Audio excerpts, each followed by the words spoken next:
দর্শক আসসালামু আলাইকুম। এই মুহূর্তে অবস্থান করছি চুয়াডাঙ্গা জেলার জীবননগর উপজেলার রায়পুর ইউনিয়নে অবস্থিত মোল্লা নার্সারিতে। মোল্লা নার্সারির একটা অনেক বড় আমের প্রজেক্ট রয়েছে। এখানে প্রায় ৮০ থেকে ৯০ প্রকারের রঙিন দেশি বিদেশি আমের চাষ করছেন ওনারা। এই আমগুলো কীভাবে চাষ করছেন, রোগবালাই হলে কীভাবে ট্রিটমেন্ট করেন, আপনারা চারা কীভাবে ক্রয় করতে পারবেন, সার্বিক বিষয়ে জানানোর চেষ্টা করব। তাই ভিডিওটি যারা শেষ পর্যন্ত দেখবেন তারাই অনেক অভিজ্ঞতা পাবেন, পাশাপাশি এখান থেকে চারাও ক্রয় করতে পারবেন।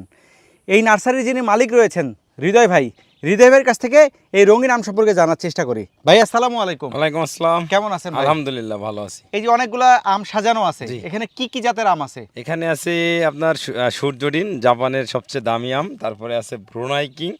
তারপরে আছে আপনার এটা হচ্ছে আপনার দেখেন অনেক বড় একটি আম হানিডিউ। তারপরে আছে আপনার রেড পালমার আছে। তারপরে আছে ওয়াস্টিন গোল্ড আছে, ওয়াস্টিন গোল্ড। আচ্ছা, এখানে তো অনেক জাতের আম দেখতেছি। হ্যাঁ, এখানে আসলে কত বিঘা জায়গা আর কতগুলো গাছ রোপণ করা আছে? এখানে 150 পিস গাছ আছে 1.5 বিঘা জমিতে। এগুলো আমাদের সব মাদার প্ল্যান্ট। আমার বিদেশি আমগুলা আমি তো মাদার প্ল্যান্ট নিয়ে আগে রিসার্চ করি যে কোন আমটা ভালো হয়। এখানে 1.5 বিঘা জায়গাতে 100 প্রজাতির আম লাগানো আছে, যেগুলাই ফলন ভালো আছে। তখন আপনার মাদার প্ল্যান্ট হিসেবে আরও বাগান করতেছি। তখন এইখানে আমাদের রিসার্চ সেন্টার, এখান থেকে চারা জাতগুলো নতুন জাতগুলো উদ্ভাবিত হওয়ার পরে আমরা বাগানে দিয়ে থাকি। এই গাছগুলো রোপণ করছেন কিভাবে আর কতটুকু দূরত্ব রাখছেন?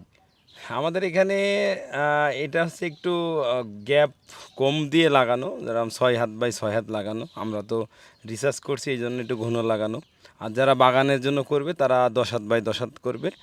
আর চাষ করার সময় গোবর সার দিবে, টিএসপি, এমওপি, ইউরিয়া, দানাদার এগুলো দিয়ে চাষ করে 10 হাত বাই 10 হাত পরে প্যাকেটের মাধ্যমে গর্ত করে আপনার হচ্ছে গাছ রোপণ করে দেবে। এই গাছটা রোপণের পরে রোগবালাই কীরকম হয়?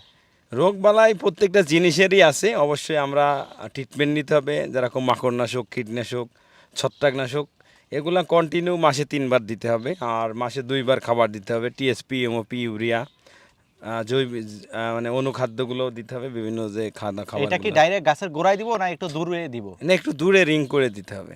বাজারে এখন লোকাল আমগুলোও উঠছে, এই বিদেশি আমগুলোও উঠছে। জি, এগুলিতে কি আলাদাভাবে দাম পাচ্ছেন না একই দামে বিক্রি হচ্ছে?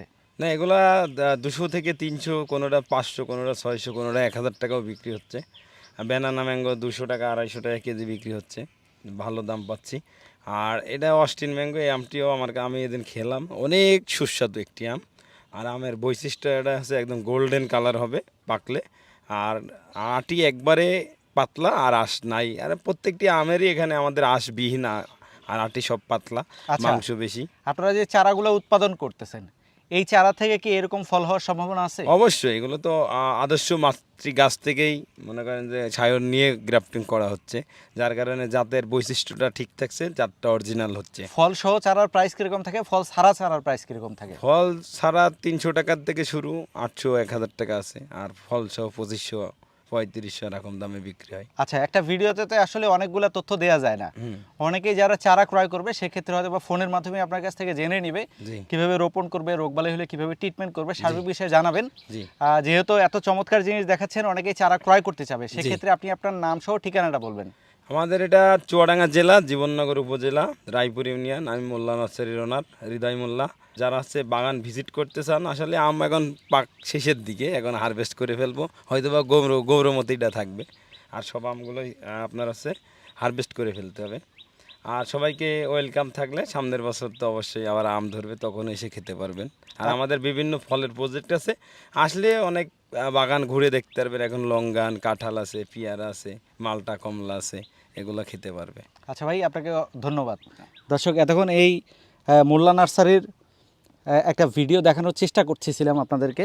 দেখতে পাচ্ছেন অনেকগুলো রঙিন আম রয়েছে, নিজেরা উৎপাদন করে নিজেরাই খাচ্ছেন, পাশাপাশি বাজারে বিক্রি করছেন। আপনার পরিত্যক্ত জায়গা অথবা ছাদ বাগান, মাঠ বাগানে যদি এই গাছগুলো রোপণ করা যায়, আর যাই হোক, আমাদের দেশি জাতগুলো যেমন সুন্দর, কিন্তু যখন আপনার বাড়ির ছাদে এরকম রঙিন আম থাকবে, রঙিন আম ঝুলবে, আপনার সন্তানরাও খুশি হবে, আশেপাশের মানুষজন আসলেও আপনারা ভালোভাবে দু একটা আম খাওয়ালেই আসলে তারা দোয়া করবে। আর অনেক চমৎকার লাগতেছে আমগুলো দেখতে।